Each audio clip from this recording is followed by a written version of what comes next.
Olá, bem-vindos a mais um Avaliação Escolar. Hoje vamos falar sobre avaliação escolar, uma prática complexa. A avaliação escolar tem múltiplas dimensões, né? Nós vamos discutir hoje como, na verdade, essas dimensões, elas acabam fazendo esse tecido aonde a avaliação está inserida. Quando a gente fala de complexidade, geralmente as pessoas no senso comum, elas traduzem como alguma coisa difícil, né? Nossa, isso é muito complexo. Isso aí é muito complexo. Quando alguma coisa é complexa, não significa necessariamente que ela é difícil. Não é essa a tradução, né? Não é simplesmente alguma coisa difícil. Muitas vezes uma coisa complexa é uma coisa que, na verdade, foi tecida junta, né? Então, uma trama com muitos fios. Então, uma coisa complexa é uma coisa que, na verdade, ela não é simples. Ela tem muitas entradas e saídas, muitos fios que estão sendo tecidos ali junto com aquela trama, tá certo? Então, a avaliação escolar é uma prática complexa, né? Quer dizer, só acha simples quem, na verdade, não se preocupa em estudar sobre avaliação ou não reflete sobre avaliação. Qualquer pessoa que se debruça e começa a estudar sobre avaliação vai compreendendo a complexidade dessa prática. Por quê? Porque, na verdade, ela acaba sendo uma arena com muitas questões que atravessam, né? Assim como o currículo, né? Então, existe uma relação, inclusive, entre currículo e avaliação, né? Que são práticas complexas. Então, nós temos aí, a avaliação está aí nessa redinha, né? É uma tentativa de fazer uma redinha, tá bom, gente? Então, tem aí, avaliação. O que atravessa, o que conecta, no meio do que, né? De que caldo, que tecido é esse que a avaliação faz parte? Então, a avaliação está aí atravessada pela questão das culturas, né?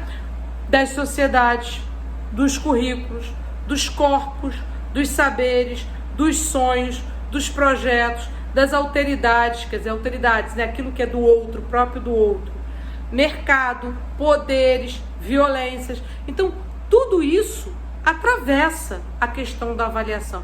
André, mas tudo isso atravessa. Então, quando a gente pensa que a avaliação é a avaliação de um sujeito, quer dizer, de uma alteridade, sobre outra alteridade, né? Que é outro sujeito, que é um sujeito de um outro lugar de cultura, né? Muitas vezes, né? Um sujeito com outro tempo, com outros conceitos, com outros valores, mas eu vou avaliar esse sujeito, né? Que a avaliação é avaliação a partir de um currículo, né?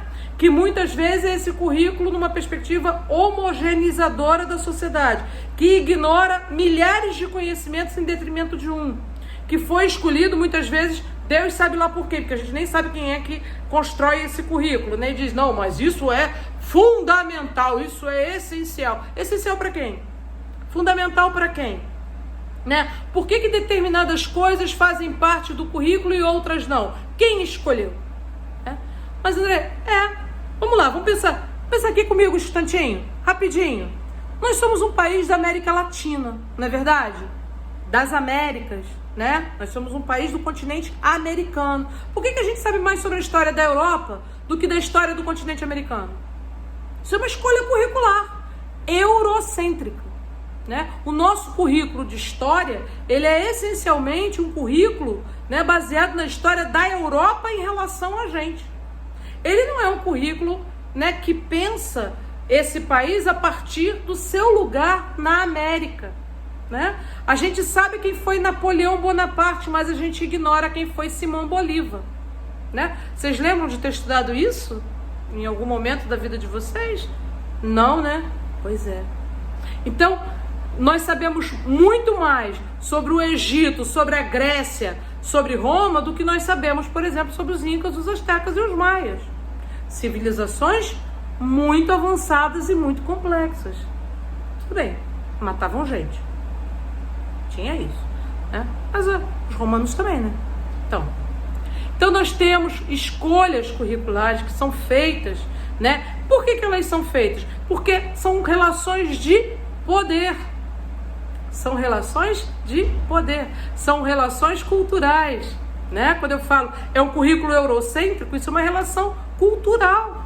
Nós ainda nos mantemos como colônia, né? Nós conquistamos a nossa independência, mas epistemologicamente nós ainda somos colonizados, né? O nosso pensamento é colonizado.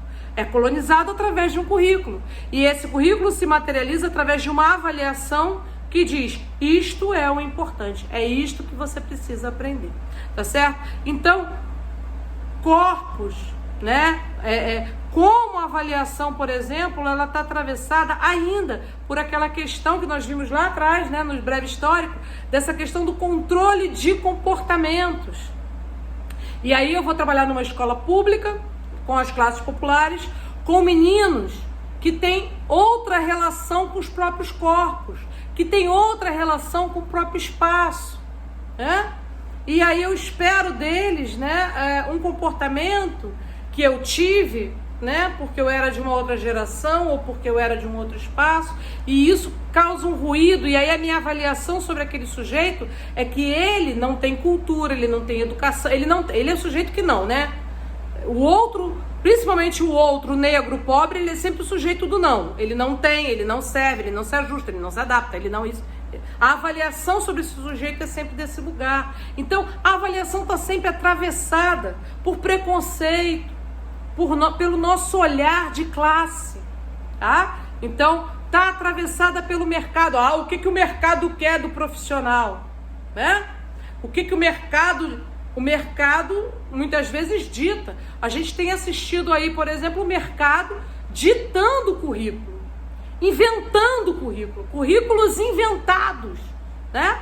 O mercado de escolas privadas inventa currículo, porque não tem base, não tem fundamento teórico, não tem fundamento legal. Eles inventam um currículo porque eles perceberam que aquela é uma mercadoria que vende.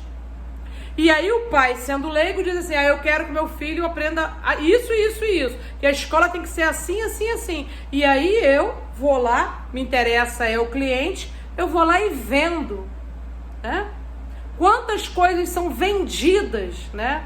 Apostilados, sendo vendidos para criança de 2 anos. Então é o mercado ditando currículos, ditando, né, práticas pedagógicas à revelia do que o mundo do conhecimento científico pensa sobre criança, a revelia dos conhecimentos adquiridos ao longo da história sobre, né, ensino, prática de ensino e desenvolvimento infantil. Então tudo isso atravessa a avaliação. Sabe por quê? Porque aí eu começo a querer comparar a minha criança a partir desse currículo inventado pelo mercado, nessa relação de poder, tá? Então é muito preocupante. Bom, vamos em frente. Que funções a avaliação cumpre? Que projetos a essas avaliações servem, né? Então a escola, ela não é neutra, ela nunca foi neutra, ela jamais será neutra. A escola serve a determinados projetos de mundo. Ela pensa a formação de um sujeito para um determinado tipo de mundo, né? Então a gente idealiza, a gente tem utopias, né, sobre o mundo que a gente gostaria de ter. E aí a gente forma um sujeito para esse mundo, não para qualquer mundo, para esse mundo, tá? E esses projetos estão sempre em disputa. Não existe um projeto único, são projetos em disputa, porque pessoas diferentes querem mundos diferentes. Por exemplo, para algumas pessoas o mundo não está bom do jeito que está. A gente gostaria de vê-lo mudando, de ver mudança, de ver transformação. Mas para outras pessoas, vamos combinar, hein? Tá confortável, né? Tá bom, deixa assim que tá bacana. Para mim tá bom, né? Mudar para quê? Deixa assim que tá bom, né? Cada um no seu lugar, né? Tá bom assim desse jeito, tá ótimo. Pois é, para algumas pessoas não. Algumas pessoas não concordam que tá ótimo, que tá bom, que deixa assim como tá, né? Então isso é sempre um motivo de embate, de luta, de disputa, tá? Bom, Rimeno Sacristão traz pra gente, eu gosto muito dessa citação do Rimeno Sacristão, sempre uso na aula, aliás eu uso essa citação para quase tudo, né? O conflito ético se coloca como inevitável quando a avaliação cumpre simultaneamente funções tão diversas, servindo cada uma delas a interesses muito diferentes, né? Então, existe um conflito ético, né? É verdade, eu tenho um conflito ético toda vez que eu tenho que dar nota para os meus alunos na UF, né? Que eu acho totalmente desnecessário, mas enfim, faz parte da instituição, né? Então, para mim, transformar um sujeito, transformar um processo, né? Há pouquíssimo tempo, nós concluímos um trabalho com uma turma, um trabalho belíssimo, né? Eu acho que foi um período de muito intenso, muito transformador, muito libertador, para muito além do que uma disciplina de avaliação poderia produzir. Eu tenho essa clareza. Acho que muitos alunos que participaram dessa turma sabem do que eu estou falando e têm essa clareza também. No entanto, no final, eu tenho que pegar tudo isso e transformar em 9, 10, 6, quer dizer, não traduz. E para mim isso é sempre um conflito ético. Para mim é sempre muito difícil, né? Mas entendo que eu, dentro de uma determinada instituição, eu preciso transformar isso que foi vivido em um número. Traduz? Não traduz, reduz, né? O número não traduz, reduz, né? Uma vez eu estava num dentista e tinha uma revista, e eu estava folheando a revista e vinha escrito assim: a matemática não mente jamais. Eu já fiquei bolada, né? Já fiquei bolada. Mas aí quando você virava a página, vinha assim, né? Que vinha lá: a matemática não mente jamais. Você virava a página e dizia assim: mas também não diz toda a verdade. Genial isso, não é? Porque é isso, a matemática não mente, o número tá lá, é objetivo, é curto, é grosso, é frio. Ele te dá uma informação, mas ele não traduz, né? Ele não traduz tudo que foi vivido, tudo que foi produzido, todo o conhecimento, né, que foi produzido naquele espaço-tempo, né? Mas ele tá lá, né? Então, o número, para mim, ele é sempre uma traição a tudo que a gente vive pedagogicamente. Mas eu tenho que dar, não é isso? Eu, como você, tenho que lançar um conceito, tenho que dar uma nota. E toda a minha vida docente, trabalhei sempre dentro de instituições, então eu sempre tive que lançar notas. Essa é uma função, né, que a avaliação cumpre, mas não é a única, né?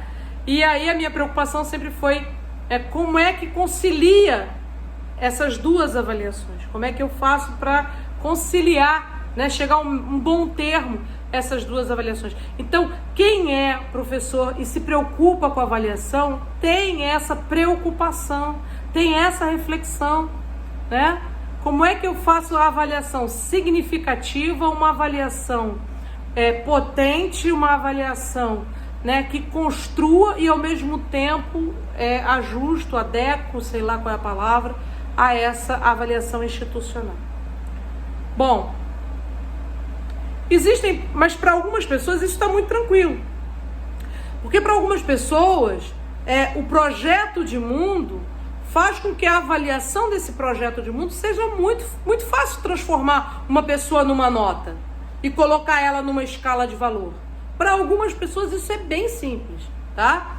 Por quê? Porque a perspectiva delas é treinar indivíduos para um mundo competitivo, seletivo, classificatório. O mundo é assim mesmo. O mundo é assim, o mundo sempre foi assim. Sempre foi assim. O mundo sempre foi assim, entendeu? É a lei do mais forte, é o melhor, né? É o que pula mais alto, o que corre mais rápido, então, né? Então é a lei da selva. Não é o mundo para todos, é o mundo para alguns. Algumas pessoas têm essa ideia muito naturalizada. Aliás, essa é uma ideia muito naturalizada na nossa sociedade, né? Que o mundo não é para todos, o mundo é para alguns. E aí eles perversamente criam a ideia de que para os mais capazes. Mentira. Nem sempre para os mais capazes, né? Às vezes o mais capaz nasceu, mas nasceu e está aqui embaixo. E o menos capaz nasceu, mas está saindo daqui de cima. E aí ele chega primeiro, né? Porque a vantagem que ele tem é muito maior. Então nem sempre é mérito, né? Muitas vezes é só privilégio. Aliás, por trás do discurso da meritocracia, na verdade o que a gente tem é muito privilégio. Tem muita gente privilegiada. Não é tanto o mérito dela, é o privilégio que ela tem, né? As condições favoráveis, as oportunidades. Agora, mas tem o outro que pegou um livro no lixão e aí ele virou doutor em Harvard. Tem gente, por exemplo, que já conseguiu cair 2 raios, né? Mas não é o comum, né? Não é. Não é o historicamente, o culturalmente produzido. Não é o projeto de sociedade, é a exceção, né? É aquele sujeito que nasceu tão superdotado que ele vai com, sem ou apesar da escola. Apesar das suas condições, ele consegue, né? Não é só querer, é poder. Não é só querer, é poder. Tem um mundo todo querendo contra você, né? Então, às vezes, você quer muito, mas você tem um mundo inteiro querendo contra você.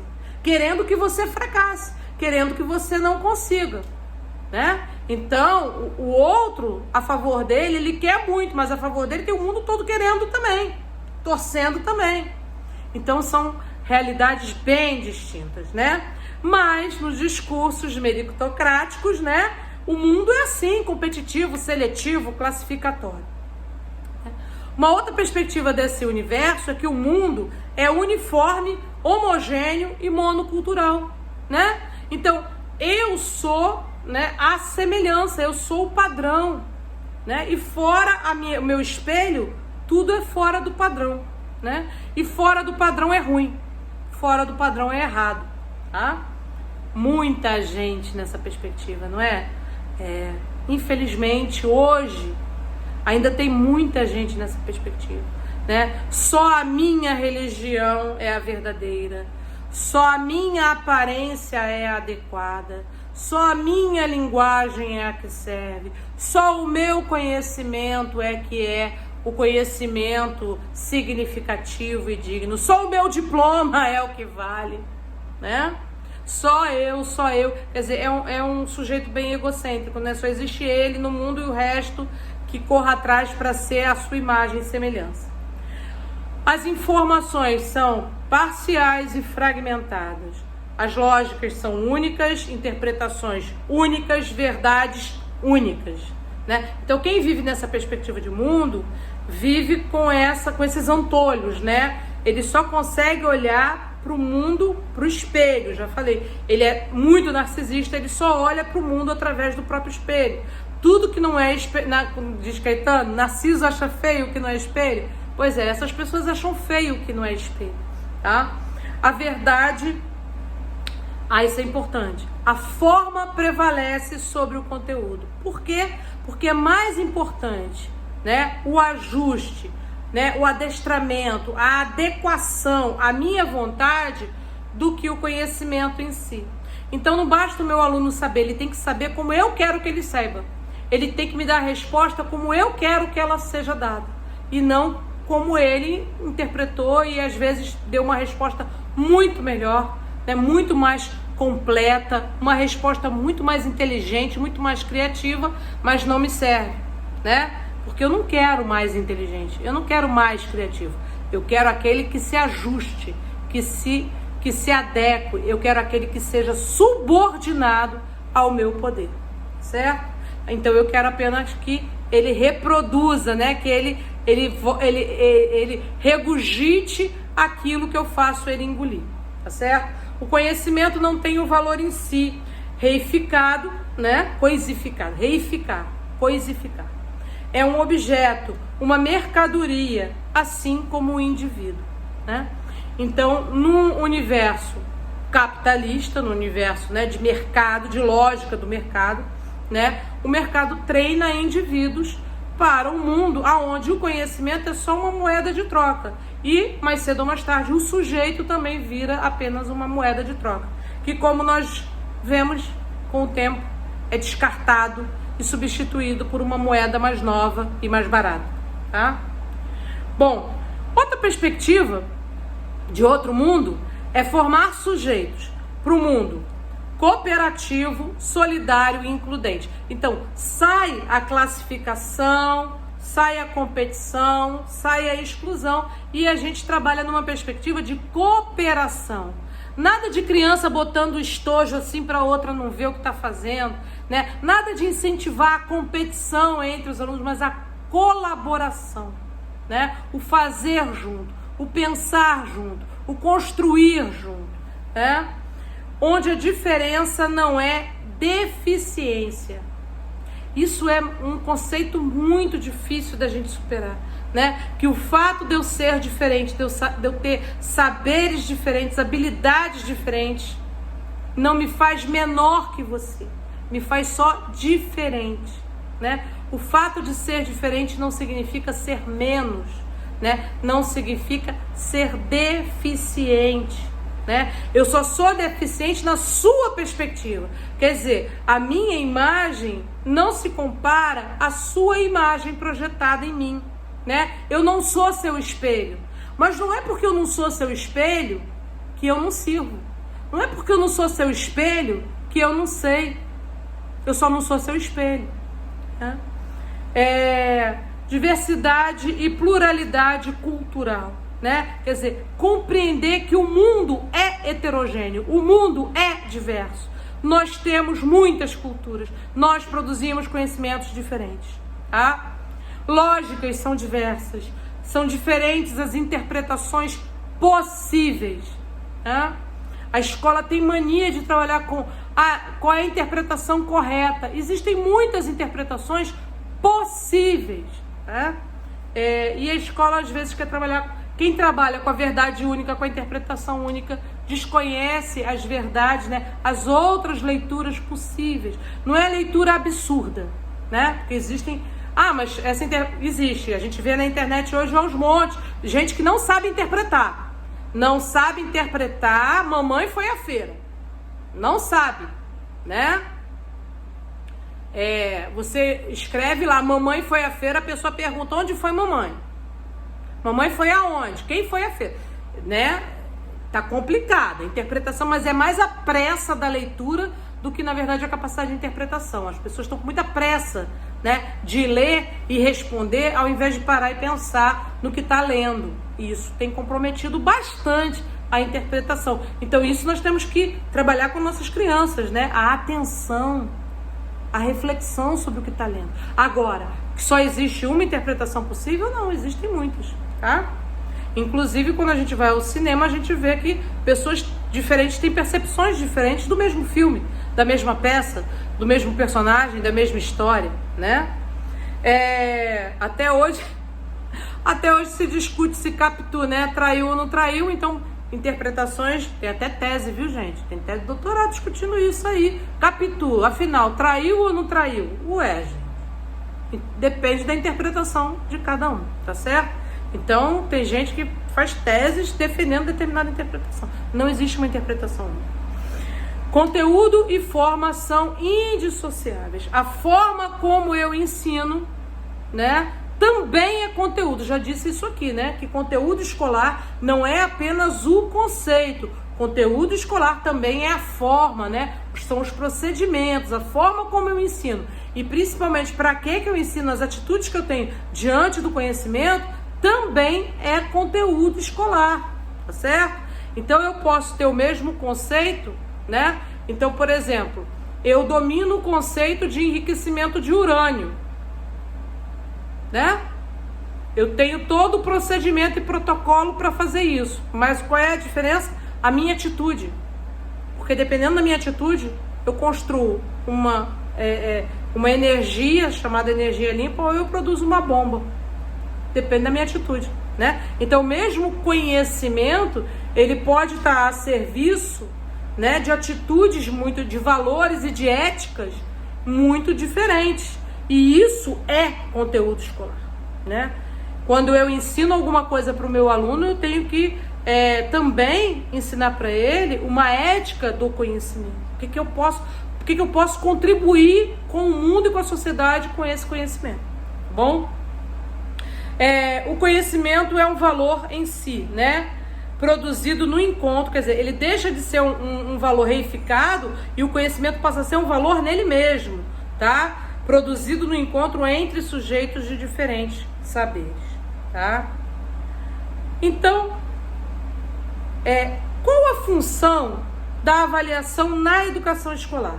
Treinar indivíduos e promover uma pré-seleção para o mercado, excluindo já da base, quer dizer, excluindo lá já da educação infantil, lá da alfabetização, logo, separando logo o joio do trigo, né, dizendo esse serve, esse não serve, esse vai, esse não vai, ou formar sujeitos e garantir-lhes o direito ao conhecimento. Formar seres humanos melhores para um mundo que precisa subelevar-se acima dos desígnios do mercado. A quem serve a escola? A que projeto ela está subordinada?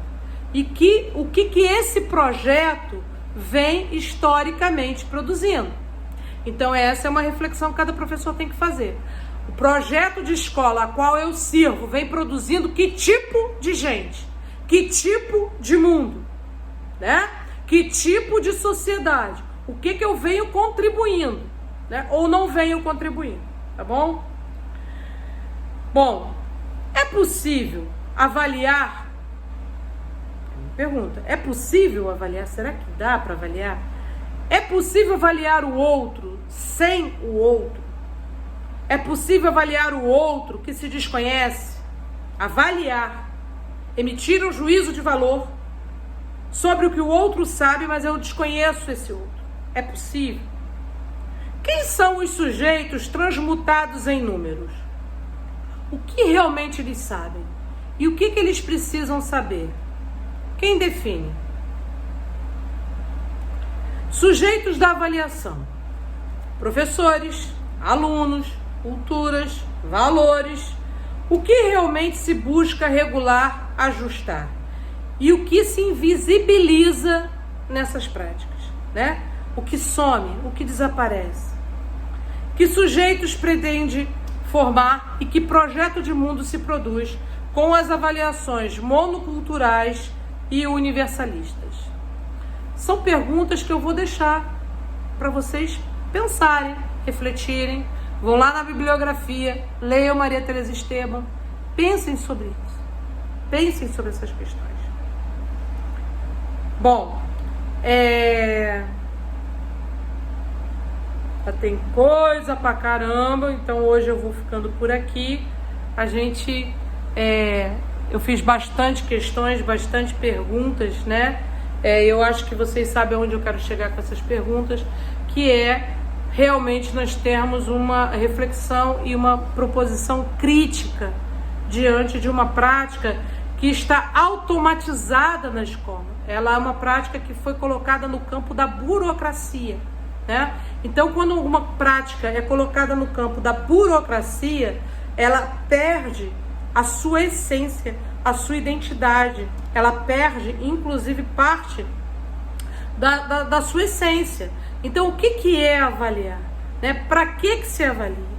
Onde que a avaliação vai entrar no nosso cotidiano, né? Sem que a gente perca de perspectiva essas questões. Quem são os sujeitos da avaliação? O que eu avalio? Para que eu avalio? Como é que essa avaliação se correlaciona, né, com projetos de mundo, com relações de poder, com o currículo escolar, com culturas, né, com a minha concepção de mundo? Então, essas são reflexões que nós precisamos fazer. Se a gente não para fazer essas reflexões, a gente realmente não aprofunda, não entra, né, na discussão sobre o que é avaliar, né? O que é avaliar processo de ensino e aprendizagem, tá? Bom, por hoje a gente vai ficando por aqui. Fiquem com essas questões. Qualquer dúvida, questão, professora, fala mais sobre isso, eu não entendi, quero voltar, né? Deixem aí nos comentários e a gente retoma isso, de repente, numa próxima conversa. E quem gostou, deixa o joinha aí, curte aí o canal, se inscrevam e acione o sininho para as próximas aulas. Até a próxima!